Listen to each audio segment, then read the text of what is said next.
Oke, pertama-tama tolong abaikan latar rak gue yang cukup berantakan, biarin aja, nggak usah dipedulikan ya. Gue tahu ini berantakan, semoga segera gue rapihkan, tapi lumayan butuh energi juga ya. Oke, langsung aja. Jadi, gue ingin membahas tujuan uang yang paling utama di dunia ini berdasarkan buku yang baru gue baca. Belum kelar sih, sedikit lagi kelar, tapi gue udah mau membagikan aja karena menurut gue bukunya memberikan berbagai perspektif yang bikin gue mikir, yang juga mengingatkan banyak hal penting di dunia ini yang sebenarnya tuh jauh lebih penting daripada hanya bekerja, mengumpulkan uang, dan kemudian meninggal. Jadi buku tersebut adalah Die with Zero. Kalau nggak salah ditulis oleh Bill Perkins. Gue bisa ngecek sebenarnya, tapi Bill Perkins sih. Terus sampai pada titik yang gue baca, kurang lebih sekitar 70% lah. Gue tuh pas baca semacam dar-der-dor. Karena dia banyak sekali mengkritik bagaimana orang-orang pada umumnya, termasuk gue, termasuk Anda, itu tuh terlalu fokus pada kegiatan mengumpulkan uang, tapi tidak benar-benar tahu caranya menghabiskan atau menggunakan uang tersebut dengan baik. Jadi intinya adalah dia sangat mendukung keseimbangan antara pengeluaran uang yang optimal dan pengumpulan serta penyimpanan uang yang optimal.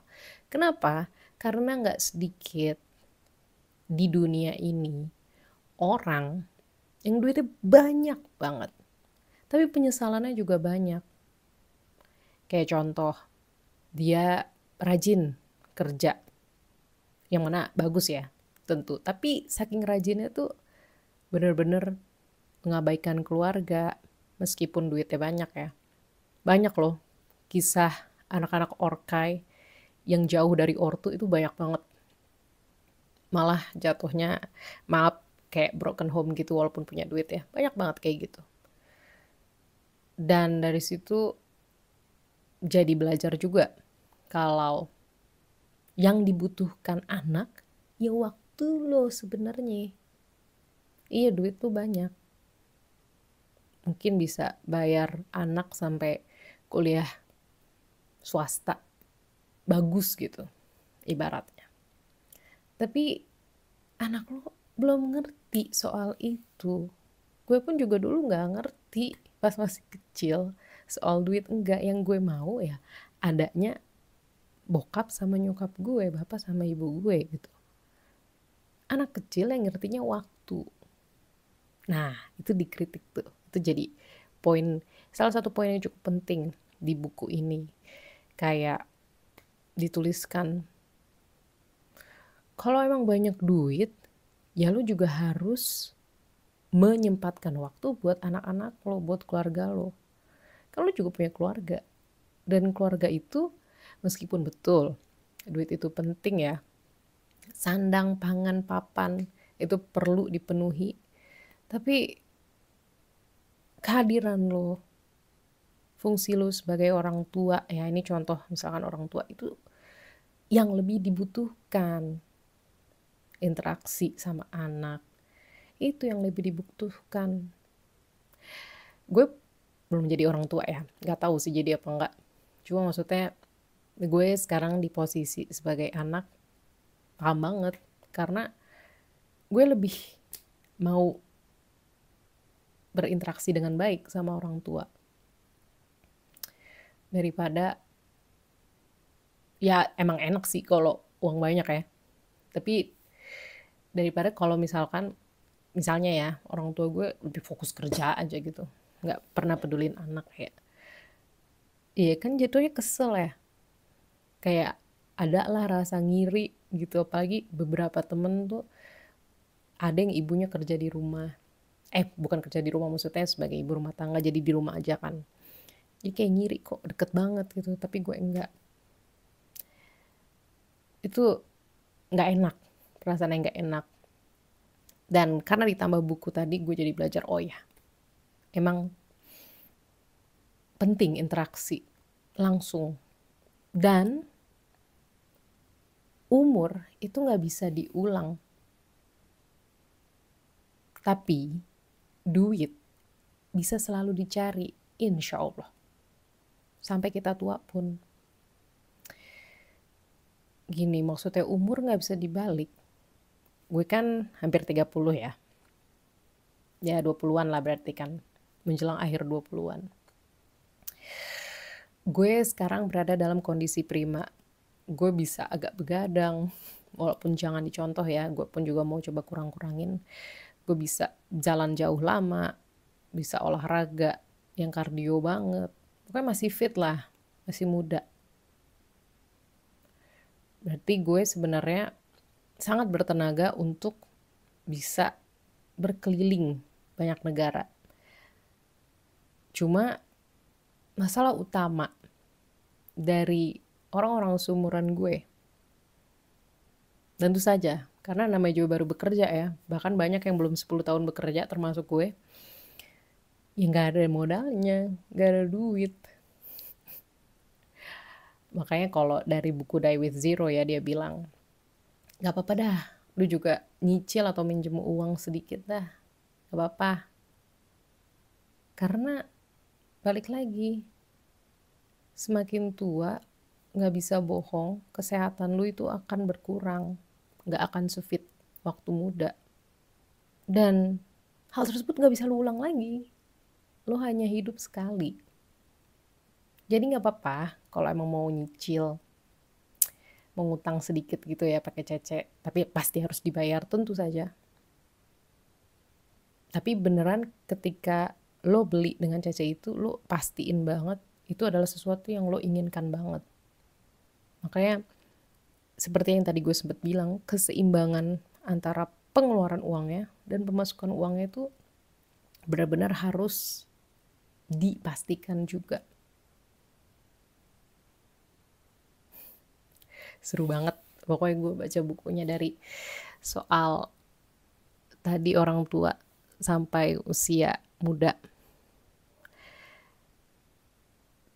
Tapi ya betul, kalau misalkan kita udah ngumpulin uang ya, misalkan kita pas tua udah punya 5 miliar gitu, kan banyak ya investasi-investasi yang promosinya tuh kayak, kalau misalkan nabung dari umur segini, kita akan segera dapat uang loh, 5 miliar misalkan di umur 60.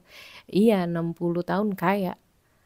Tapi tenaga kita, waktu kita, mungkin tidak sekaya ketika waktu muda.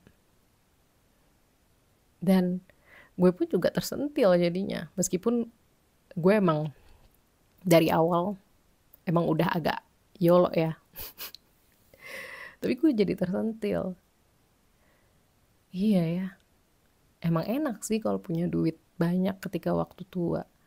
Cuma kalau pas muda udah mah kagak ada duit, kagak ada pengalaman, bukannya lebih sedih ya. Makanya gue pun ingat banget, ini pengalaman pribadi ya, tahun 2019, di akhir 2019 bulan Desember itu ada SEA Games, ada Southeast Asian Games atau kayak kejuaraan olahraga antara negara-negara Asia Tenggara, yang mana gue suka banget, gue ngikutin banget, gue nonton dari SD. Terus kayak gue mikir, meskipun gue mepet banget ya duitnya, gue mau banget nonton. Belum pernah ke Filipina juga lagi gue ketika itu, dan Filipina kan untuk living cost, untuk harga hotel makanan itu gak beda jauh sama Jakarta ya, jadi gue bisa lah, meskipun gaji gue masih pas-pasan gitu, UMR beda dikit. Dan untungnya semesta tuh cukup mendukung gue. Karena harga tiket ke Filipina di tanggal SEA Games, inget banget gue, thank you to Traveloka, harganya murah banget cuy, 900 ribuan PP. Gila gak lu? 950 ribu pulang pergi Jakarta Manila, Manila Jakarta, direct pula. Meskipun gak dapat bagasi ya, tapi gak masalah. Gila, gue gak pakai mikir cuy. Pas itu duit gue lagi tipis, gue harus akui. Tapi gue akhirnya beli pakai cecek dan gue jadiin cicilan 3 bulan. Emang sih nyicil ya bu, gak ada duit. Mana habis pas masa SEA Games gue keluar dari kerjaan lagi. Bener-bener gak ada backup kerjaan gitu. Jadi pas gue di Manila, gue gak ada kerjaan. Abis pulang jobless. Tapi bu, pak, itu pengalaman SEA Games seminggu. Waduh, bener-bener tidak terlupakan sampai sekarang. Asli. Nonton tenis, nonton squash, kenalan sama atletnya juga, ketemu teman-teman di Filipina, kenalan aja gitu. Terus nyasar-nyasar di Manila. Wah, itu tidak terlupakan banget. Parah. Dan gue sangat bersyukur ambil trip itu. Terlebih, mana tahu kan, COVID 2020. Nggak jalan-jalan kemana-mana. Dan, wah, dari situ belajar banget. Gila, emang kadang harus nekat sih. Nggak masalah. Apalagi di usia muda, ketika itu usia gue ya 25 lah, baru-baru kerja kan. Kayak wah gila, emang itu kelihatannya berisiko, tapi nggak bohong, pengalaman itu berharga banget sampai sekarang, beneran. Dan semenjak itu pun gue belum sempat lagi ke SEA Games karena banyak alasan dan berbagai halangan. Dan jadinya itu satu-satunya pengalaman SEA Games gue secara langsung, selain pas itu sempat nonton futsal di Indonesia ya. Tapi gila, emang anjir. Hidup tuh bukan cuma investasi di saham atau nabung atau ngumpulin duit doang, enggak. Tapi beneran gimana kita bisa tentunya memenuhi kewajiban yang perlu kita penuhi, seperti sandang pangan papan tadi, kebutuhan untuk makan, kebutuhan untuk tinggal, kebutuhan berpakaian, pokoknya kebutuhan hidup yang primer. Tapi di hidup yang sementara ini, yang hampir pasti ya, semua manusia itu akan meninggal dunia, meninggalkan dunia ini. Pengalaman yang indah, pengalaman yang tidak terlupakan, pengalaman yang tidak ternilai, itu harus kita penuhi juga sih. Kira-kira pengalamannya apa sih yang kita perlu penuhi? Itu tergantung dari masing-masing pribadi. Kalau saya, tadi kan contohnya SEA Games ya. Kan belum tentu Anda senang olahraga, senang SEA Games, rela nonton tenis berjam-jam, squash berjam-jam. Enggak kan, enggak semuanya mau kan. Jadi emang harus tahu diri sendiri dulu. Sukanya apa sih? Kayak gue tadi saya terus gue nggak apa-apa. Kayak gue contoh ya, selain olahraga gue juga lumayan seneng tuh kayak grup Korea namanya Red Velvet. Gue nonton sampai Korea. Terus nonton di Jakarta beberapa kali. Boncos, boros, tapi gue seneng banget. Seneng banget. Karena lagi seneng-senengnya sama Red Velvet.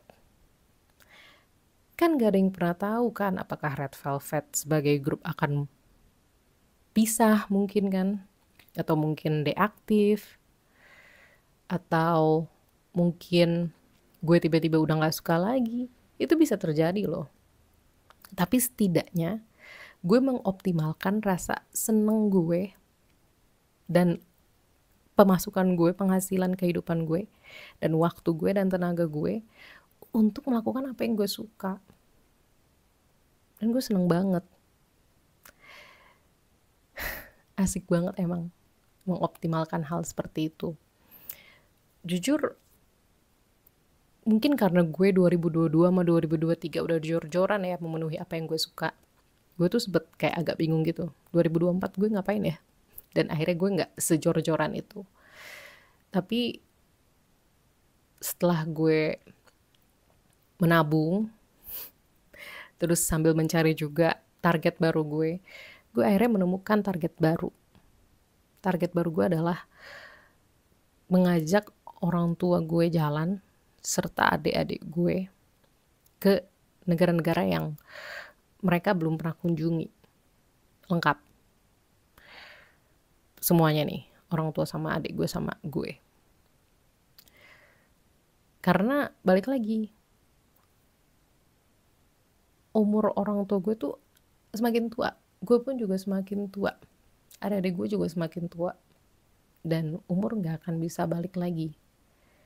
Jadi makanya gue sudah merencanakan beberapa trip di tahun 2015 sama 2025 sama 2026. Amin, semoga tercapai. Bareng keluarga inti gue ke beberapa negara tersebut. Meskipun tentu pasti akan boncos, iya. Tapi cuy, balik lagi. Umur gak bisa dibalik. Kita akan makin tua. Ya, kalau gue sama adik gue enak ya. Kita masih, insya Allah ya, kalau emang umurnya masih lumayan panjang lah usianya. Tapi kan kalau orang tua kita jatuhnya udah lansia. Mau nunggu kapan lagi? Mau nunggu 10 tahun lagi? Mau nunggu 20 tahun lagi? Ntar keburu capek, gak bisa jalan jauh. Ya semoga sehat-sehat terus, tentu. Cuma ya ideal nih sekarang nih, masih semangat buat jalan-jalan, masih sehat alhamdulillah. Ya ini saatnya. Makanya gue sekarang kalau baca terkait investasi atau nabung tuh bener-bener lebih hati-hati sih. Karena gue pribadi gak mau kayak, iya punya banyak duit, benar. Tapi gue tidak mengoptimalkan duit tersebut dengan baik. Gue cuma tahu ngumpulin doang. Dan gue kayak jadi takut kehilangan duit gitu. Tapi gue lupa kalau dunia ini sementara. Gue harus memaksimalkan juga hidup di dunia ini dengan duit yang gue punya. Bukan berarti gak nabung ya, enggak. Tetap harus nabung, tetap punya dana darurat. Cuma harus seimbang. Dana darurat ada, tapi kita juga punya dana untuk punya pengalaman seru. Ya tentunya punya duit buat makan, buat tinggal dulu ya, yang wajib juga. Tapi itu intinya, tujuan punya uang. Sandang, pangan, papan, dan punya pengalaman yang indah. Terutama bareng orang-orang tersayang sih. Itu lebih pol. Kalau kata salah satu kartu kredit ya, priceless. Bener-bener itu gak bernilai cuy. Bukan gak bernilai. Apa ya jatuhnya? Bener-bener kita gak bisa bandingkan gitu. Gak bisa dibeli lah ibaratnya. Itu aja dari gue. Terima kasih udah dengerin ocehan gue sampai titik ini. Semoga bermanfaat. Kalau setuju ataupun enggak, langsung aja tulis di kolom komentar. Terima kasih yang udah nonton dan sampai jumpa di video selanjutnya.